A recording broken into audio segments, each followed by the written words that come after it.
نن یو بل مسافر چې دی نو هغه د دنیا نه رخصت شوی دی په صوفه کې ناست دی ملګرو په ټیم کې کیسه ختلی دی که نه چې تاسو سوچ هم نشئ کولی سړی ډېر زیات خفه شي ما چې دې ویډیو وکتله نو زه ډېر زیات خفه کړم چې د کور خلک به په انتظار باندې چې سړی تللی دی او هلته به چې دی نو مزدوري کوي او هغه چې دی نو مکمل طور باندې د دنیا نه رخصت شوی دی په دې ویډیو کې یو پیغام شریک کوم چې څومره کسان مې ویډیو ګورئ ضروره شیر کوئ ځکه چې د مسافرو سره چې پیش کېږئ نو همیشه دپاره ښې خبرې ورسره کوئ ځکه چې د زندګۍ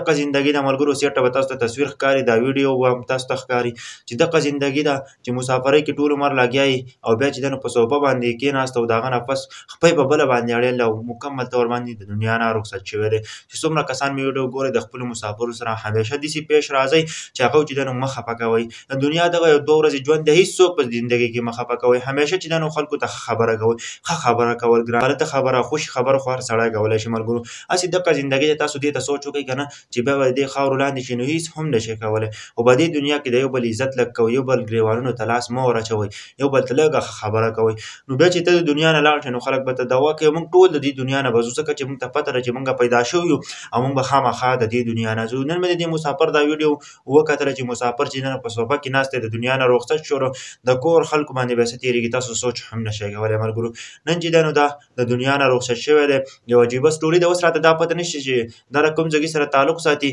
او که معلومات راغلل زه به یې شریک کړم خو یار ډېر د افسوس مقام دی که نه چې مسافر په مسافرۍ کې چې هغه چې دی نو په صوفه کې ناست دی په صوفه کې دې ساه ختلی هغه مکمل طور باندې د دنیا نه رخصت شوی دی ملګرو الله دې ولې په جنت الفردوس کې اعلی مقام ورکړي د دنیا دغه ژوند دی او مسافري ډېره زیاته سخته ده ملګرو مسافري هر سړی کولی هم نشي ځکه چې یو مسافر چې دی نو په مسافرۍ کې د دنیا نه رخصتېږي نو دا ډېره غټه خبره ده ډېره د افسوس خبره ده زما ټولو ته ریکویسټ دی چې ویډیو هم شیر کړئ او د په کمنټ کې چې دی نو